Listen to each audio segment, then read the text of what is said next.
Muy bienvenidos a todos y a todas a Pensar Plural, muy bienvenidos a Zona 80.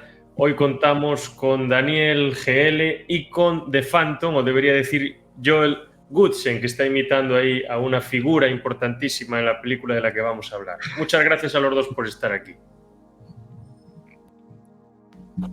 La película en cuestión es una que ha enamorado a Phantom, tanto lo ha enamorado que ha cambiado su look, se ha puesto esas gafas, ahora se las quita porque si no es bastante complicado ver la pantalla, o por lo menos incómodo, y es Risky Business del año 83 en Sudamérica, en algunos países de Sudamérica, se tituló Mentiras Arriesgadas y en México, o México, como queramos decir, que tengo un lío en la cabeza, cada día lo digo de una manera diferente, se recibió el título de Mentiras Riesgosas, que viene a ser un poco lo mismo. Esta obra la dirige Paul Brickman, el guión es de Paul Brickman también, dura 99 minutos, es del año 83, y tenemos en ella al gran protagonista, que es Tom Cruise, que hace un papel que a mí me sorprende, uno de sus primeros papeles, pues con una forma de actuar creíble, ¿no? Porque tiene otras películas que, bueno, dejan mucho que desear. Tenemos a Rebecca de Mornay, tenemos a Joe Pantoliano, que es, bueno, un tío siempre gracioso, que siempre... Yo lo recuerdo de Los Soprano y lo recuerdo también de Midnight Run, con ¿cómo se dice? Con Robert De Niro. Tenemos a Richard Masur, a Bronson Pinchot y a Nicholas Pryor. Curtis Armstrong también, Janet Carroll, etcétera, etcétera. La película costó $6 millones hacerla aproximadamente y recaudó en taquilla $62 millones. Por lo tanto, se puede decir que fue un éxito rotundo, ¿no? Multiplicó por 10 la inversión inicial.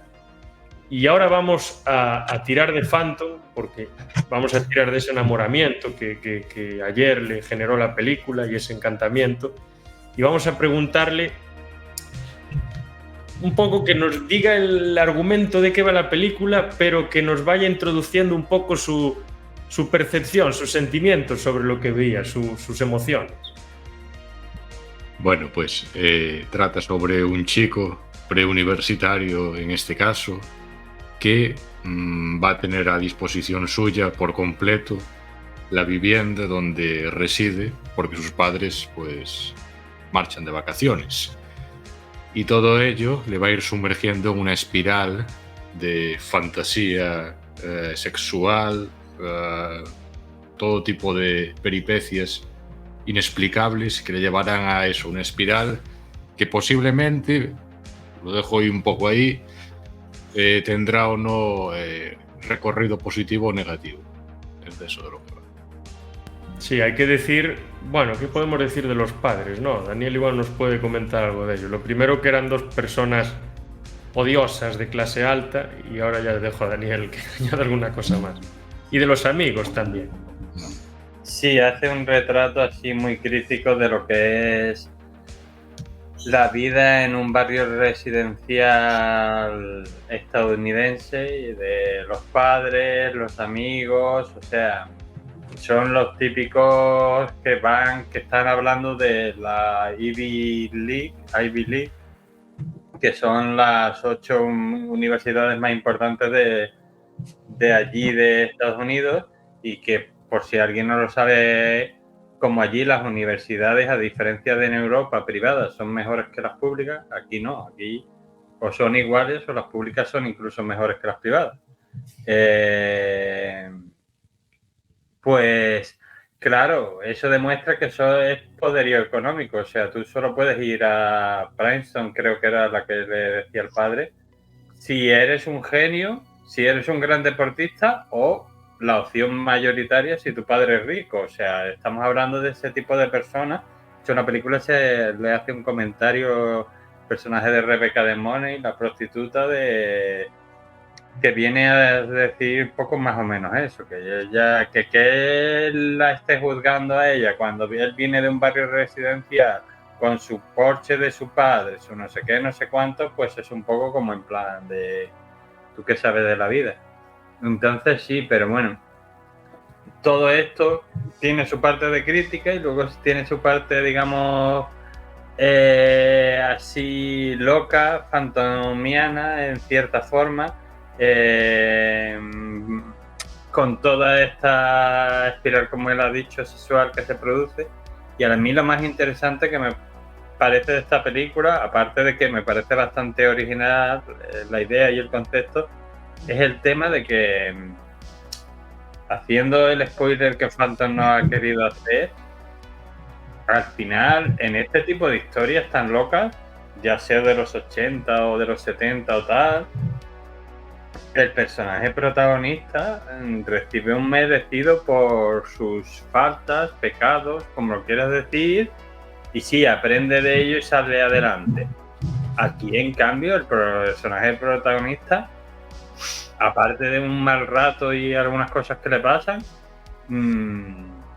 no tiene ningún efecto negativo, sino incluso todo lo contrario. O sea, acaba bien y además no aprende nada de ello. O sea, se queda igual, si no peor. O sea, entonces, pues eso me pareció mucho más original y realista dentro de lo que la película es un poco muy disparatada.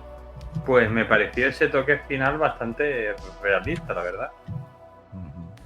Efectivamente, e incluso no es que no aprenda, es que al final se sale beneficiado por una serie de circunstancias que se dan tirando al final, ¿no?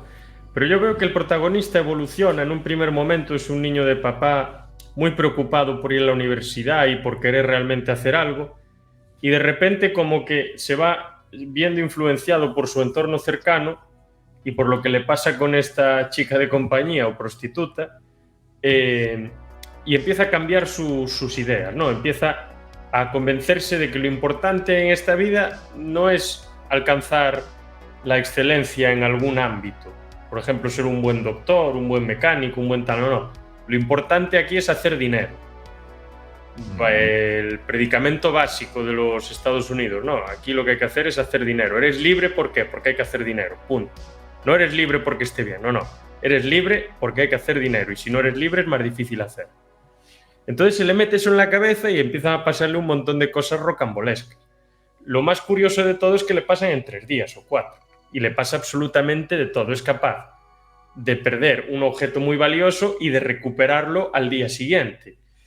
Es capaz de que pase algo catastrófico en su casa y de arreglarlo al día siguiente.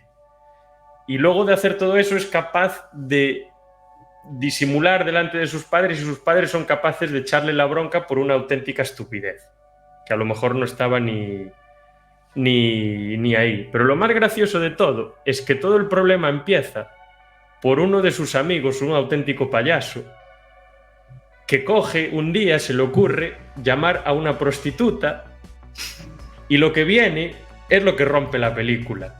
De repente, ¿qué aparece ahí en la pantalla? Y es que es el principio del fin, el principio de esta deriva completamente loca, digna de Doble Cuerpo, digna de After Hours, digna de un guión sacado de la mente de The Phantom.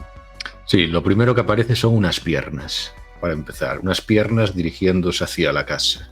Entonces ahí vemos un toque ahí de seducción, de extrañeza, tipo Doble Cuerpo, hasta que de pronto alguien llama a ese timbre y nos encontramos con un hombre de raza negra con peluca, con una voz bastante, no sé qué decir de ella, un poco grave. Aparte, un hombre enorme. Sí. De 1,90 m, bueno, por lo menos. La cuestión es que tú lo ves venir y no te parece que eso... Bueno, puedes decir que algo raro hay ahí, pero no que vaya a salir de ahí un hombre, ¿sabes? No creo que es algo que sorprende, desde luego. Entonces eso ya te choca bastante, ya, para empezar. Yo en ese momento ya me hizo boom la cabeza. Dios, ¿qué voy a ver aquí? Abróchense los cinturones. Total. Luego es una película muy onírica, ¿no? ¿No os parece?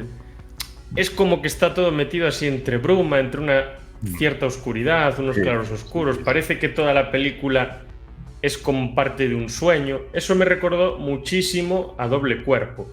El inicio es desconcertante, desde luego. Incluso el uso de la música instrumental, no la que ponen de Phil Collins, que es una escena increíble, quitando lo que van a hacer en el tren, pero realmente cómo se ve todo, cómo lo conjugan con la canción, con la oscuridad, con el paisaje urbano, el tren moviéndose, fantástico.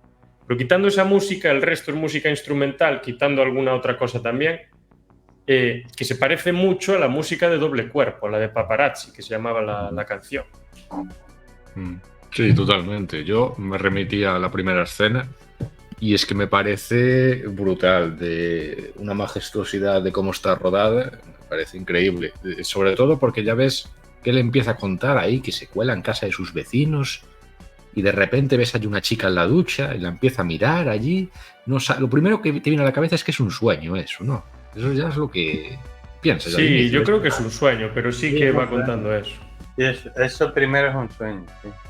Pero yo quería comentar dos cosas. Primero, hay una escena mítica que ha traspasado esta película, que es la escena que sale él cantando, la de All Time Rock and Roll. Y luego yo quería que nos comentara aquí el señor Valcárcel si es posible la locura esa de repente convertimos nuestra casa en un prostíbulo. Yo quiero aquí recabar su opinión. Es que esa sería la idea de Phantom si escribes una película. Iba para estudiante de empresariales, si no me equivoco, ¿no? Era su idea principal. Entonces, pues bueno, vio que esta mujer que pues le quería cobrar por las horas, ¿no? Que estuviera allí, él siempre estaba muy preocupado por ese tema de, bueno, te tengo que pagar, sí o no. Entonces, hasta que llegó un momento que dijo, voy a montar aquí una sociedad con esta mujer, y desde ese momento contrató a un tesorero, creo que era, y su casa se convirtió en un burdel de la nada. Y los padres, bueno, ajenos a todos. Eso es rompedor, desde luego, ¿eh?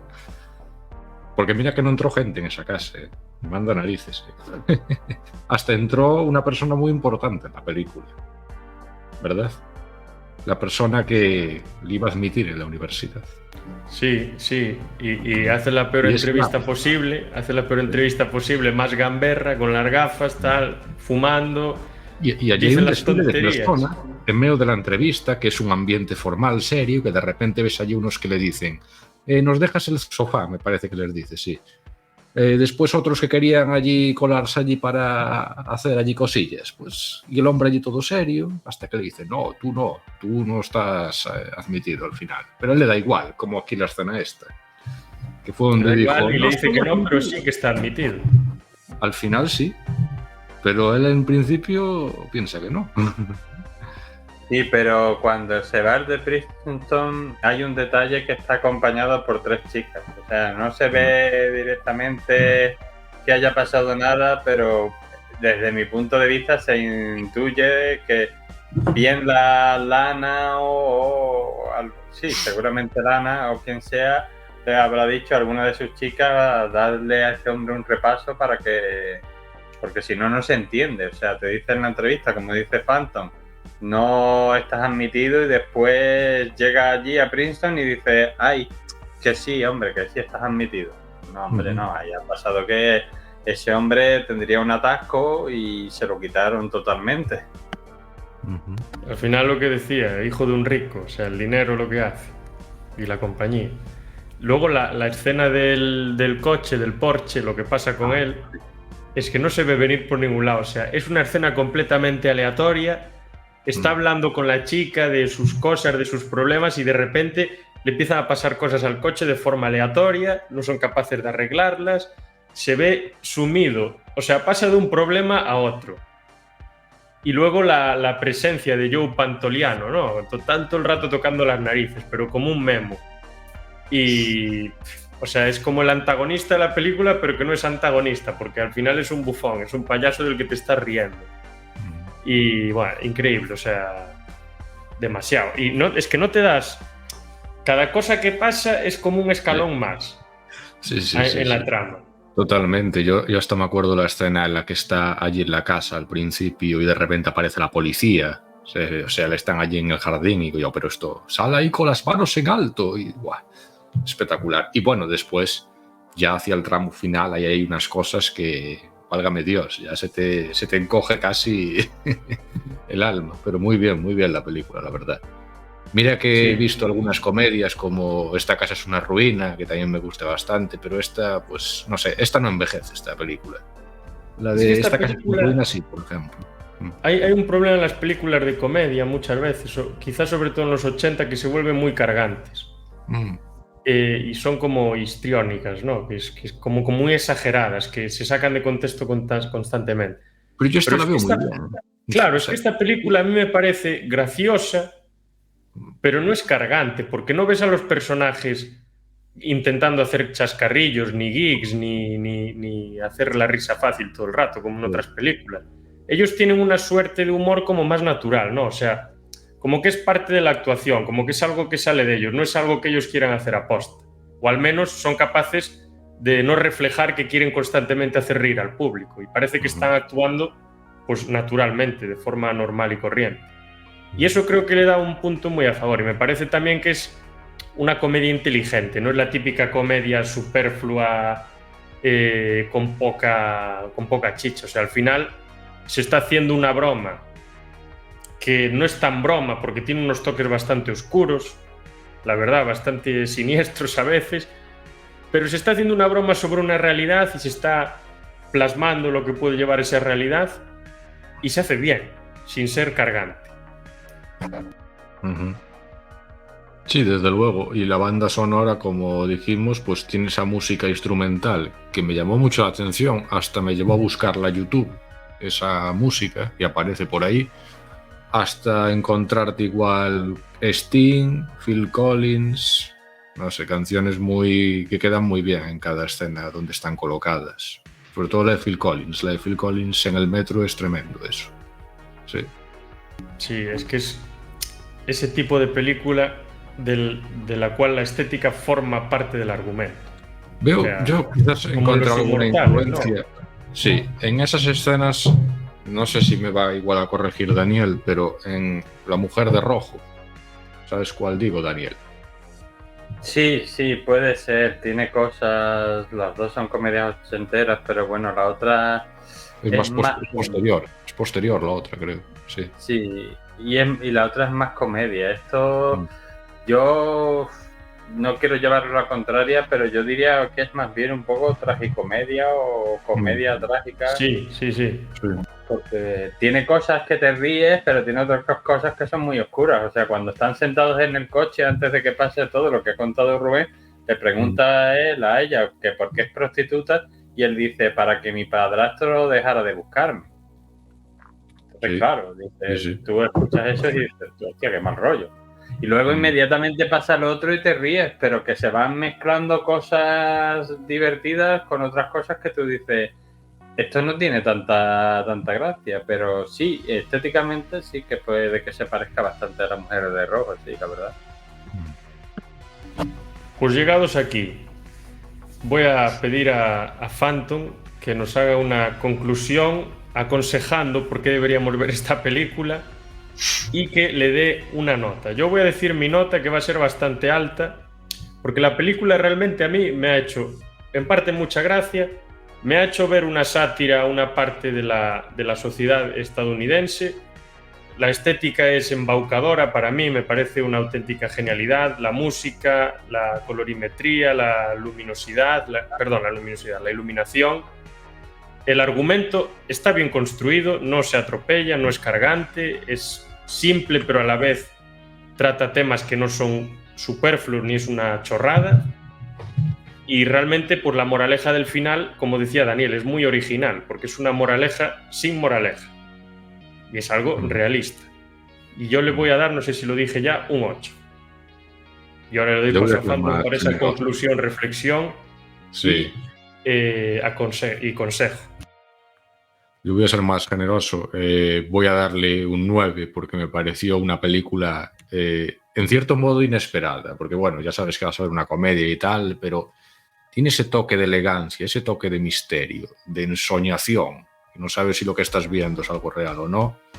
Aparte de esa música, de esa banda sonora, cierto toque de erotismo, algunos chascarridos que no quedan mal, desde luego, pero también tiene ese toque, pues, en algunos momentos oscuro, y eso, pues, yo creo que está bien trabajado dentro de lo que cabe, pues, en una comedia. Entonces, pues, yo creo que un 9 sería lo más razonable en mi caso, porque, bueno, me ha parecido que tiene eso, bizarrada tiene para todos los gustos. Y es una película que, para ser de los primeros papeles de Tom Cruise, me ha sorprendido. No me esperaba yo esta madurez en el actor así de primeras. Entonces un 9, creo que es. 22 años o 21 años. Está demasiado joven. Yo pensaba que, mira, que lo veía en Top Gun y decía, qué joven está aquí. Y de repente lo veo en Risky Business y ya digo, bueno, increíble. Sí, totalmente recomendada, se adquirirá en Blu-ray esta película. Sí. Sí, es que sin criticar la carrera posterior, que también ha tenido películas muy chulas, el joven Tom Cruise, a diferencia del viejo Tom Cruise o del Tom Cruise más maduro, hacía papeles más diferentes. Hacía lo mismo, te hacía una película de fantasía, que de acción, que de comedia, que de tal. El actual Tom Cruise solo hace películas que le den el mayor dinero posible. Entonces, pues, últimamente te pone una película de acción tras otra. Quizás los dos actores, perdón, Daniel, estaba pensando en Tom Hanks. Tom Hanks también empezaba así con sus primeros papeles. Me viene a la cabeza una película del vecino, no sé si te das cuenta de ella. Entonces, bueno, los dos han seguido unas ramas distintas dentro de lo que cabe en su trayectoria de Hollywood, pero los dos empezaron así. Entonces, claro, después se dividieron para cada uno a lo que iba. Pero bueno, es curioso, la verdad, estos inicios. Sí. Continúa. No, nada, yo le voy a poner otro 8 porque me parece original, por supuesto, divertida a veces, otras veces es oscura porque tiene su parte trágica. Me parece que dentro de esta película, que es a la vez muy increíble, tiene un final súper realista. O sea, en el mundo real, por desgracia, la gente no siempre aprende de sus errores. Me atrevería a decir que generalmente no aprende de sus errores, con lo cual esa parte es realista, pero luego tiene algunas partes. Sí, tiene 2 o 3 sueños. El sueño de la policía que le pilla cuando está liándose con las chavalas, el sueño de... Pero supuestamente el resto te lo plantean como una cosa real, pero es súper surrealista. O sea, que a mí que el señor haga un prostíbulo en su casa, pues es una cosa que dices tú, ostras, no te lo esperas. O sea, es súper, no sé, súper absurdo. Y algo más que no comentamos es lo que pasó con sus muebles. Sí, es verdad. Bueno, pero eso hay que dejarlo en ese misterio, en esa bruma. Ya, vale, sí. Hombre, es que por mucho que sea cómico, el tío, el personaje, le vacila a un mafioso. Entonces, pues, es lo menos que le podía haber pasado. Pero todo eso me parece muy interesante. Y además por el hecho ya de por tirarlo a lo personal, yo la había visto hace mucho tiempo. Cuando la he vuelto a ver, como ahora te conozco a ti, Phantom, he pensado lo mismo que Rubén. Digo, si Phantom escribiera el guión de una película, sería un slasher. Pero si no fuera un slasher, sería Risky Business. O sea, yo lo tengo clarísimo. Sí. O sea, hay un paralelismo ahí entre el señor Joel y el señor Valcárcel. Así que solo por eso le pongo yo un 8. Pues nada, muchas gracias a los dos y hasta la próxima.